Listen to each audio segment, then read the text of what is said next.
Welcome back to Pandora's Box. Today's box, which I still haven't made yet, but we're getting there. We're getting there in this new room here recording.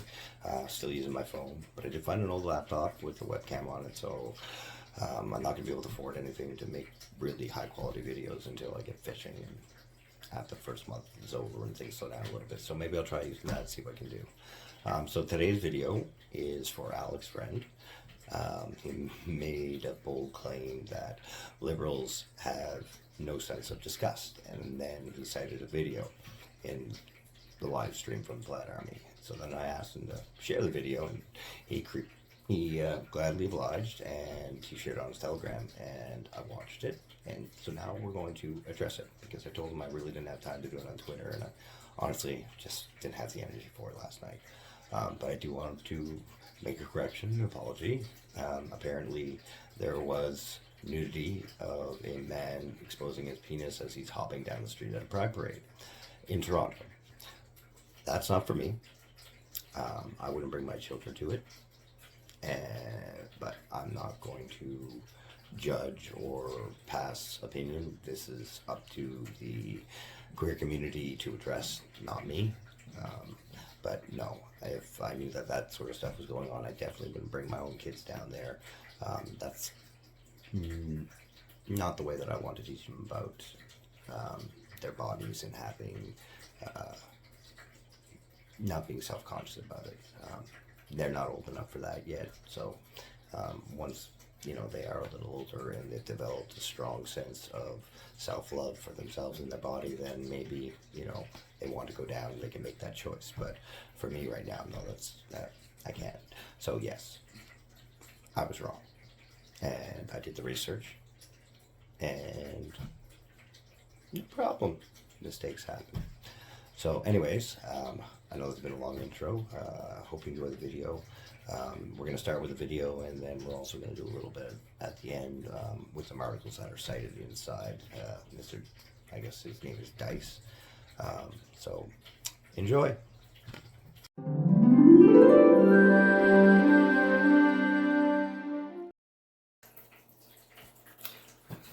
So we're going to start with the video clip that Alex shared, and before we get into that, it's very important to know that what this individual is talking about is clips from a series called The Brain.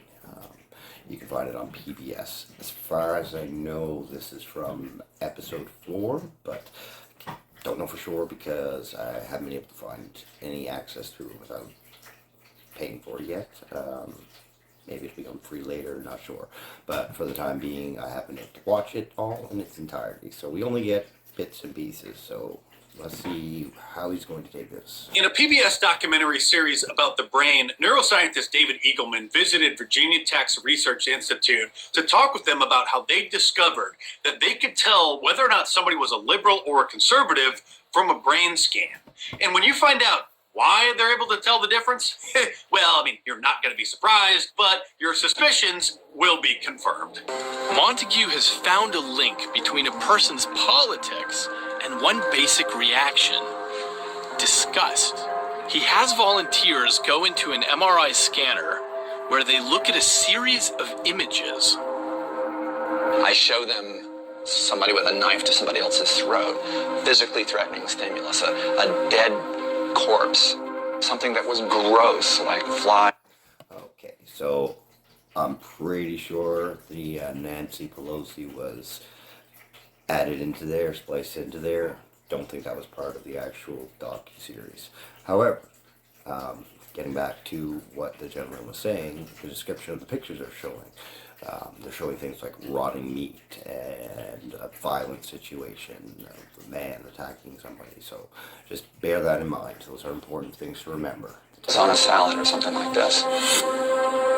These things elicit responses in your nervous system, and we record their brain activity. And they go into a booth, and they answer a political ideology survey. How do you feel about gun control, abortion, premarital sex, things like that?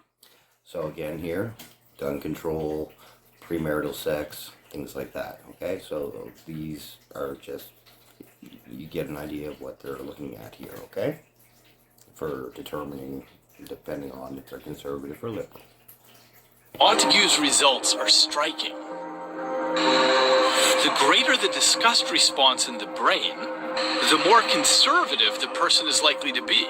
A smaller response correlates with a more liberal outlook. Okay, what's important here is we're going to miss context. Most importantly is the difference, the baseline, okay? So we obviously have a baseline, and the conservatives are above the baseline, liberals below the baseline. Well, how far are they below? Are we talking, difference of plus or minus 1 or 2%, or are we talking plus 30, 40%? Like, it makes a big difference, and you can't make some sort of statement without knowing that information. Otherwise, you're making a false statement. This is like finding the missing piece of the political puzzle that explains everything. The shocking part is that your response to a single disgusting image can predict your score on that test with 95% accuracy. That is pretty cool. The brain is an interesting thing. I would really like to watch this entire series, or maybe I'll look into signing up with PBS and see how much that costs so I can watch it, because I'd be really interested not just to see that particular episode and what we're missing in before and after all these little cutscenes. I think it'd be interesting to see. About how profound this discovery is for a moment. When liberals see something that's potentially dangerous, that's disgusting, perverted, abnormal, instead of having the normal... Okay, and this is where it's important to remember the pictures from earlier that they were showing people. They were showing people things that they defined as disgusting, as rotting flesh, rotting meat, a violent attack. And now this guy here, who's presenting all this information completely out of context and without all the actual information, he's using that to propagate his hate for the transgender community, as if the transgender community is comparable to rotting flesh or a decaying hamburger or a violent criminal attack. And frankly, we already knew this guy was so conservative, and now we're going to see just how far right he is. Warning signs going off in their brain that alerts them that something is not right. They feel nothing. Look at how freaked out this guy is by his discovery. He knows the implications of this, but he just can't say it. In fact, there are no implications to this other than the fact that it demonstrates that some people who tend to be more conservative have bigger feelings of disgust towards certain things than people who identify as liberals.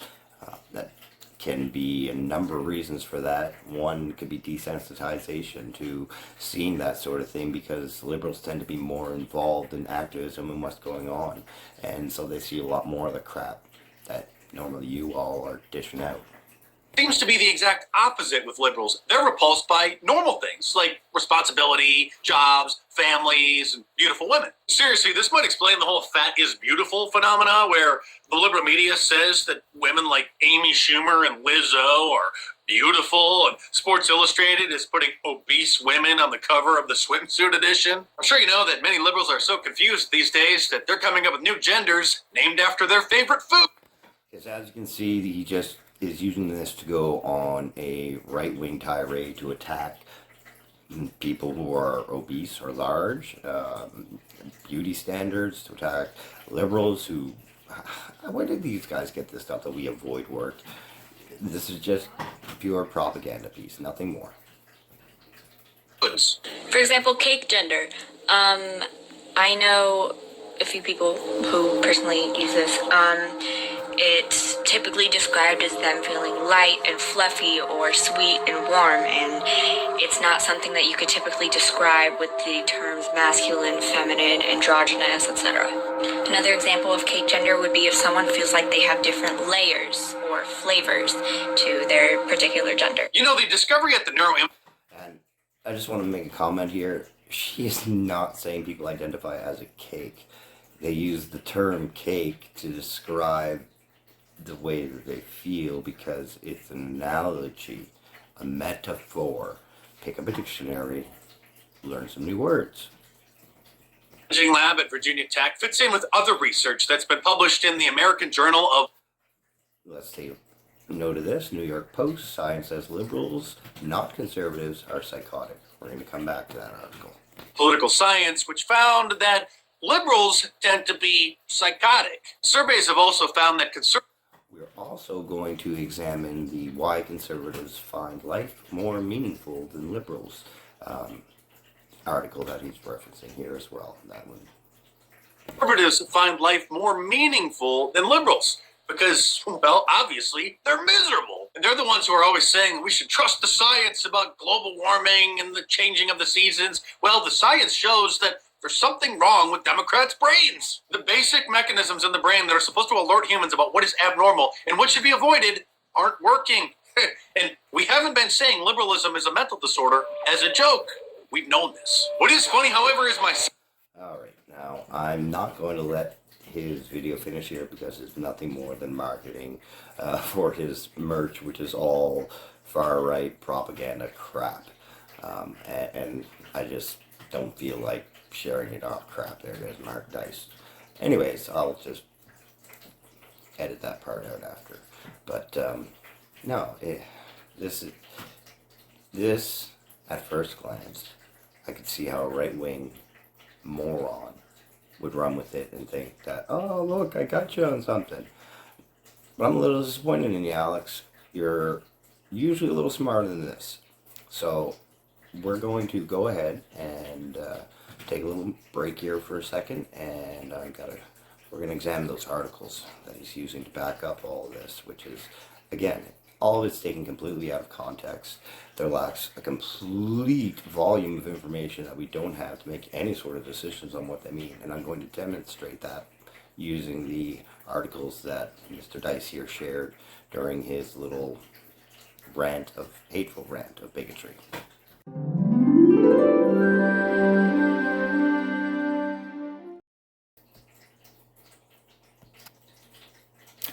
Alright, so 3 of these windows are all related, so we're just going to do this one here first because it stands on its own.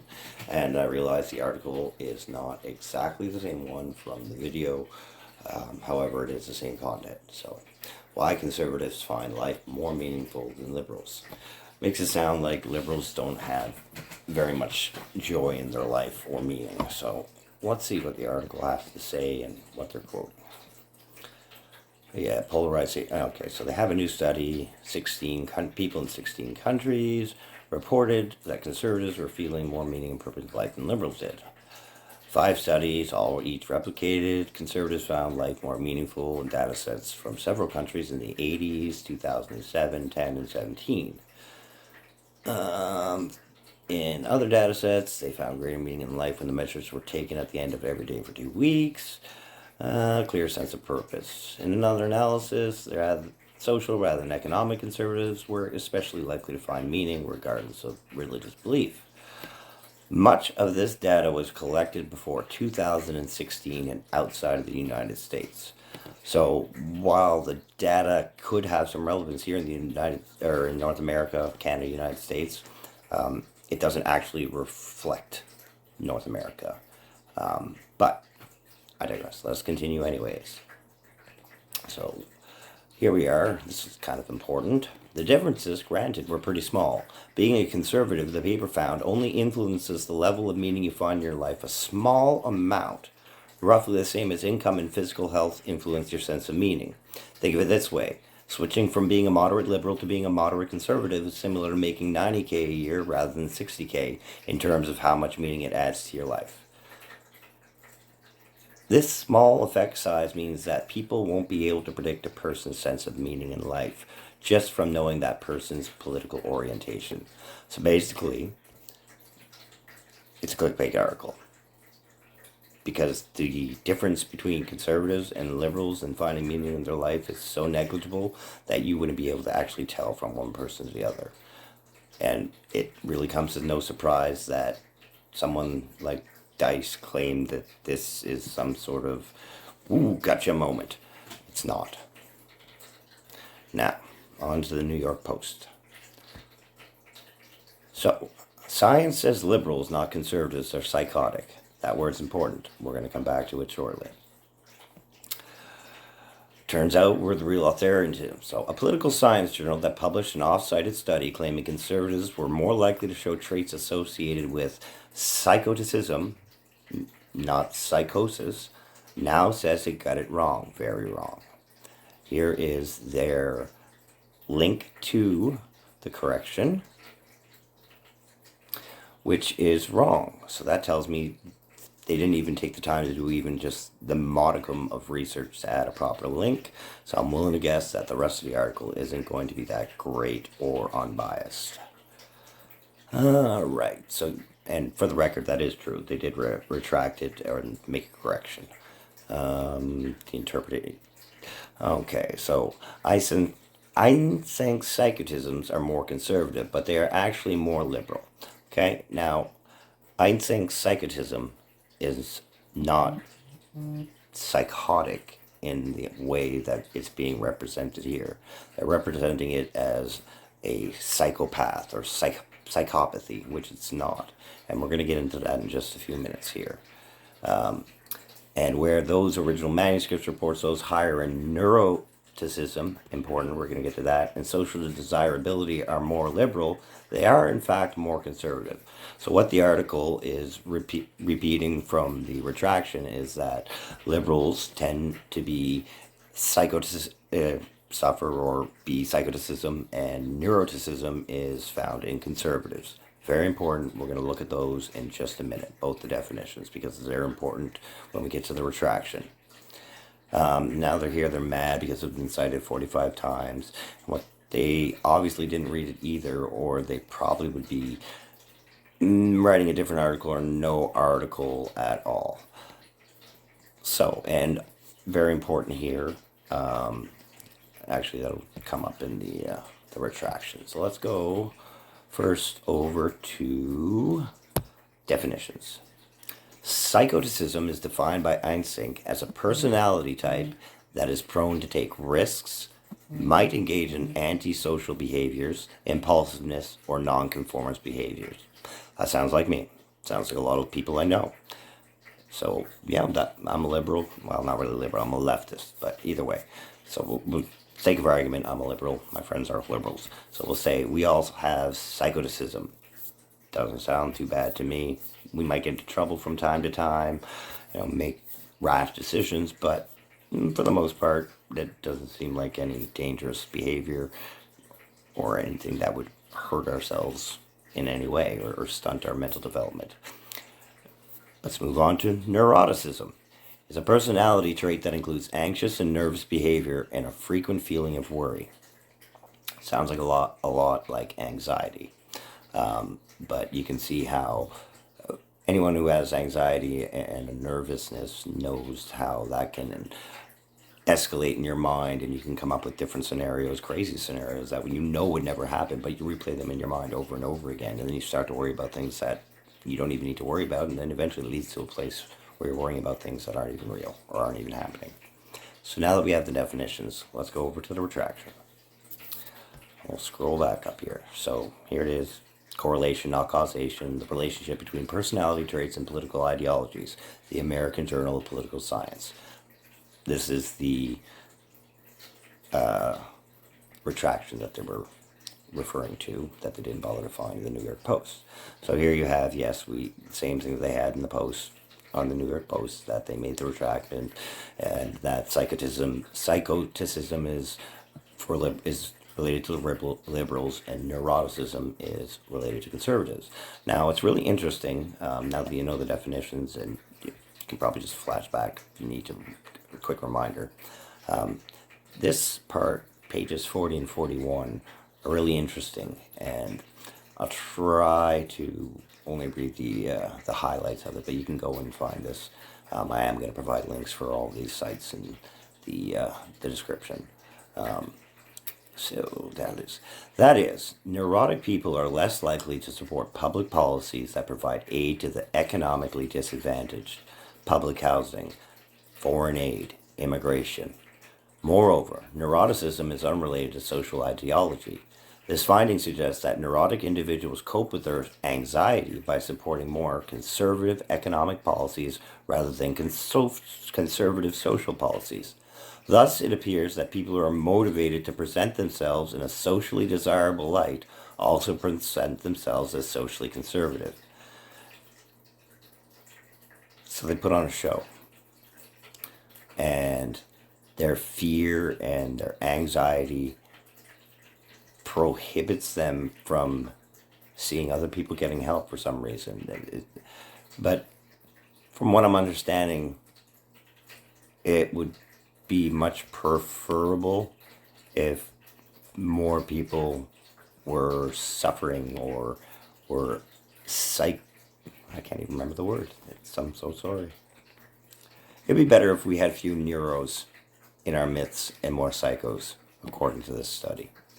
And I find it interesting that this whole video that we started with was all about trying to prove that liberals are crazy and insane and there's something wrong with us, when in reality it's actually the opposite of that true. We might be a little bit rash and we might jump the gun, but we have empathy, and clearly neuros don't. Because if you had even just the smidgenest of any bit of empathy whatsoever, you wouldn't choose these things. Maybe it's not even empathy. Maybe your fear is overriding your empathy. Maybe that's what it is. I don't know. It's something to think about, and probably something for another video. So that's it for those. Tune in, and we'll do the outro here in just a second.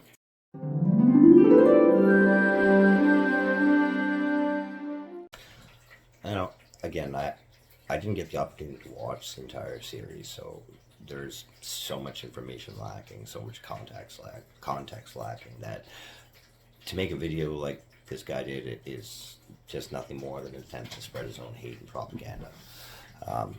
But I do find it interesting, because I do find that I have a higher tolerance for disgusting things.